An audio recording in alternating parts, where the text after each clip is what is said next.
Hi friends, ಇವತ್ತಿನ video ಮೂಲಕ ಚಪಾತಿಗೆ, ದೋಸೆಗೆ, ಪೂರಿಗೆ, ರೈಸ್ಗೆ ಬೆಸ್ಟ್ ಕಾಂಬಿನೇಷನ್ ಆದಂತಹ ತುಂಬಾನೇ ರುಚಿಯಾದ ಪಾಲಕ್ ಪನ್ನೀರ್ ಯಾವ ರೀತಿ ಮಾಡೋದು ಅಂತಂದ್ಬಿಟ್ಟು ತೋರಿಸ್ಕೊಡ್ತಾ ಇದ್ದೀನಿ. ಸೊ ಬನ್ನಿ ಇವಾಗ ಲೇಟ್ ಮಾಡ್ದಿರಾ ಯಾವ ರೀತಿ ಮಾಡೋದು ಅಂತಂದ್ಬಿಟ್ಟು ನೋಡೋಣ. ಕಡಾಯಿಗೆ 1 ಲೀಟರ್ ಆಗುವಷ್ಟು ನೀರನ್ನು ಹಾಕ್ಕೊತಾ ಇದ್ದೀನಿ. ನೀರನ್ನ ಐ ಫ್ಲೇಮ್ ನಲ್ಲಿ ಚೆನ್ನಾಗಿ ಕುದಿಸ್ಕೋಬೇಕು. ಈ ರೀತಿ ನೀರು ಚೆನ್ನಾಗಿ ಕುದಿಯುವಂತಹ ಟೈಮಲ್ಲಿ 2 ಹಿಡಿ ತುಂಬಾ ನಾನಿಲ್ಲಿ ಪಾಲಕ್ ಸೊಪ್ಪನ್ನ 1-2 ರಿಂದ 3 ಸಲ ನೀಟಾಗಿ ವಾಶ್ ಮಾಡಿಬಿಟ್ಟು ಹಾಕೊಂಡಿದ್ದೀನಿ. ಮೀಡಿಯಂ ಫ್ಲೇಮ್ ನಲ್ಲಿ ಈ ರೀತಿಯಾಗಿ ಒಂದ್ಸಲ ಮಿಕ್ಸ್ ಮಾಡಿಕೊಂಡು ಜಸ್ಟ್ ಪಾಲಕ್ ಸೊಪ್ಪನ್ನ 1-2 ರಿಂದ 3 ನಿಮಿಷ ಬೇಯಿಸ್ಕೊಂಡ್ರೆ ಸಾಕು. ತುಂಬಾ ಹೊತ್ತು ಬೇಡ, ಈ ರೀತಿ 1-2 ನಿಮಿಷ ಬೇಯಿಸ್ಕೊಂಡ್ರೆ ಸಾಕಾಗತ್ತೆ. ಈ ರೀತಿ ಬೇಯಿಸ್ಕೊಂಡಿದ್ದಾದ ನಂತರ ಫ್ಲೇಮ್ ನ ಆಫ್ ಮಾಡಿಕೊಂಡು ಈ ಪಾಲಕ್ ಸೊಪ್ಪನ್ನ ಮಾತ್ರ ತೆಗೆದು ಈ ರೀತಿಯಾಗಿ ಐಸ್ ವಾಟರ್ ಅಲ್ಲಿ ತೆಗೆದಿಟ್ಕೊಂತಾ ಇದ್ದೀನಿ. ಈಗ ಅದೇ ಕಡಾಯಿಗೆ 1 ಟೇಬಲ್ ಸ್ಪೂನ್ ಎಣ್ಣೆ, 3 ರಿಂದ 4 ಲವಂಗ, 1 ಇಂಚ್ ಆಗುವಷ್ಟು ಚಕ್ಕೆ ಹಾಕ್ಕೊಂತಾ ಇದ್ದೀನಿ. 2 ಏಲಕ್ಕಿನ ಸಹ ಹಾಕ್ಕೊಂತಾ ಇದ್ದೀನಿ. 1 ಬೆಳ್ಳುಳ್ಳಿನ ಮೇಲ್ಗಡೆ ಸಿಪ್ಪೆ ತೆಗೆದ್ಬಿಟ್ಟು ಹಾಕ್ಕೊಂತಾ ಇದ್ದೀನಿ.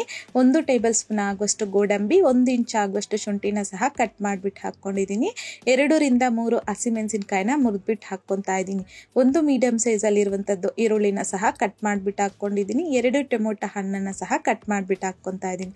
ಸ್ವಲ್ಪ ಕೊತ್ತಂಬರಿ ಸೊಪ್ಪನ್ನ ಸಹ ಹಾಕೊಂಡು ಈ ರೀತಿ ಮಿಕ್ಸ್ ಮಾಡ್ಕೊಂತ ಮೀಡಿಯಂ ಫ್ಲೇಮ್ ನಲ್ಲಿ ಟೊಮೊಟೊ ಈ ರೀತಿ ಸಾಫ್ಟ್ ಆಗೋವರೆಗೂ ಫ್ರೈ ಮಾಡ್ಕೊಂಡ್ರೆ ಸಾಕು.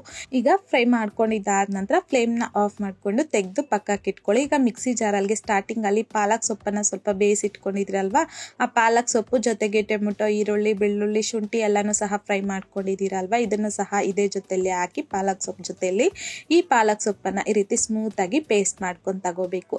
ಸೊ ಈಗ ನಮ್ಗಿಲ್ಲಿ ಪಾಲಕ್ ಮಸಾಲ ಅನ್ನೋದು ರೆಡಿ ಆಗೋಗಿದೆ. ತೆಗೆದು ಪಕ್ಕಕ್ಕೆ ಇಟ್ಕೊಂಡು ಕಡಾಯಿಗೆ 2 ಟೇಬಲ್ ಸ್ಪೂನ್ ಆಗುವಷ್ಟು ಎಣ್ಣೆ, ಹಾಗೇನೆ 2 ಟೇಬಲ್ ಸ್ಪೂನ್ ಆಗುವಷ್ಟು ಬೆಣ್ಣೆನೂ ಸಹ ಹಾಕ್ಕೊಂತಾ ಇದ್ದೀನಿ. ಸೊ ಖಂಡಿತ ನಾವಿಲ್ಲಿ ಪಾಲಕ್ ಪನ್ನೀರಲ್ಗೆ ಬೆಣ್ಣೆ ಹಾಕಿದ್ರೇನೆ ಟೇಸ್ಟ್.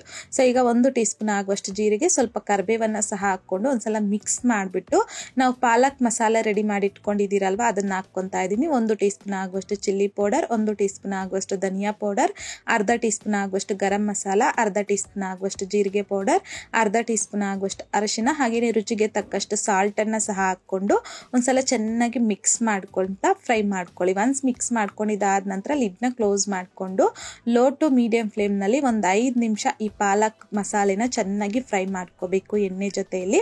ಈ ರೀತಿ ಎಣ್ಣೆ ಸಪರೇಟ್ ಆಗಿದ್ದಾದ ನಂತರ ಗ್ರೇವಿ ಕನ್ಸಿಸ್ಟೆನ್ಸಿಗೆ ತಕ್ಕಷ್ಟು 1 ಕಪ್ ಆಗುವಷ್ಟು ಮಾತ್ರ ನೀರನ್ನು ಹಾಕೊಂಡ್ರೆ ಕರೆಕ್ಟ್ ಆಗಿ ಸರಿ ಹೋಗುತ್ತೆ. ಈಗ ಲಿಡ್ನ ಕ್ಲೋಸ್ ಮಾಡಿಕೊಂಡು ಮೀಡಿಯಂ ಫ್ಲೇಮ್ ನಲ್ಲಿ ಮತ್ತೊಂದು 2 ರಿಂದ 3 ನಿಮಿಷ ಚೆನ್ನಾಗಿ ಕುದಿಸ್ಕೋಬೇಕು. ಸೊ ಈ ರೀತಿ ಕುದೀತಾ ಇರತಕ್ಕಂಥ ಟೈಮ್ ಅಲ್ಲಿ ನಾನಿಲ್ಲಿ 200 ಗ್ರಾಮ್ ಆಗುವಷ್ಟು ಪನ್ನೀರನ್ನ ಈ ರೀತಿ ಸಣ್ಣ ಸಣ್ಣದಾಗಿ ಕಟ್ ಮಾಡ್ಕೊಂಡು ತಗೊಂಡಿದ್ದೀನಿ. ಸೊ ಕಟ್ ಮಾಡ್ಕೊಂಡಿರ್ತಕ್ಕಂಥ ಈ ಪನ್ನೀರನ್ನ ಈ ಪಾಲಕ್ ಮಸಾಲೆ ಜೊತೆಯಲ್ಲಿ ಹಾಕಿ ಒಂದ್ಸಲ ಚೆನ್ನಾಗಿ ಮಿಕ್ಸ್ ಮಾಡ್ಕೋಬೇಕು. ಒನ್ಸ್ ಈ ರೀತಿಯಾಗಿ ಮಿಕ್ಸ್ ಮಾಡ್ಕೊಂಡಿದ್ದಾದ ನಂತರ ಲಿಡ್ನ ಕ್ಲೋಸ್ ಮಾಡಿಕೊಂಡು ಲೋ ಫ್ಲೇಮ್ ನಲ್ಲಿ ಜಸ್ಟ್ 4 ರಿಂದ 5 ನಿಮಿಷ ಚೆನ್ನಾಗಿ ಕುದಿಸ್ಕೊಂಡ್ರೆ ಸಾಕು. ಪನ್ನೀರ್ ಹಾಕಿದ್ದಾದ ನಂತರ ತುಂಬಾ ಹೊತ್ತು ಏನು ಕುದಿಯೋ ಅವಶ್ಯಕತೆ ಇಲ್ಲ. ಜಸ್ಟ್ 4-5 ನಿಮಿಷ ಆದ ನಂತರ 1 ಟೇಬಲ್ ಸ್ಪೂನ್ ಆಗುವಷ್ಟು ಬಟರ್, ಹಾಗೇನೆ 1 ಟೇಬಲ್ ಸ್ಪೂನ್ ಆಗುವಷ್ಟು ಫ್ರೆಶ್ ಕ್ರೀಮ್ ಹಾಕ್ಕೊಂತಾ ಇದ್ದೀನಿ. 1 ಟೇಬಲ್ ಸ್ಪೂನ್ ಆಗುವಷ್ಟು ಕಸೂರಿ ಮೇಥಿನ ಸಹ ಹಾಕೋಬೇಕು ಈ ಪಾಲಕ್ ಪನ್ನೀರ್ಗೆ, ಆವಾಗ್ಲೇನೆ ಫ್ಲೇವರ್. ಸೊ ಈಗ ಒಂದ್ಸಲ ಚೆನ್ನಾಗಿ ಮಿಕ್ಸ್ ಮಾಡ್ಕೊಂತ ಫ್ಲೇಮ್ ನ ಆಫ್ ಮಾಡ್ಕೊಂಬಿಡಿ. ಸೊ ಅಷ್ಟೇನೆ, ಇವಾಗ ತುಂಬಾ ರುಚಿಯಾದಂತಹ ಪಾಲಕ್ ಪನ್ನೀರ್ ಅನ್ನೋದು ರೆಡಿ ಆಗೋಗುತ್ತೆ.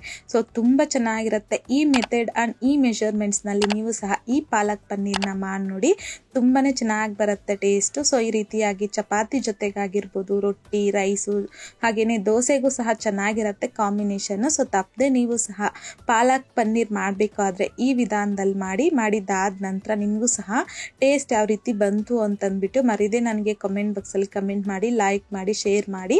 ಮತ್ತಷ್ಟು ಈಸಿ ಅಂಡ್ ಸಿಂಪಲ್ ಕ್ವಿಕ್ ರೆಸಿಪೀಸ್ಗೋಸ್ಕರ ದಯವಿಟ್ಟು ನೀವಿನ್ನೂ ನಮ್ಮ ಮೇಘಶ್ರೀಸ್ ಕಿಚನ್ ಚಾನಲ್ನ ಸಬ್ಸ್ಕ್ರೈಬ್ ಮಾಡಿಲ್ಲ ಅಂತಂದ್ರೆ ಸಬ್ಸ್ಕ್ರೈಬ್ ಮಾಡಿ.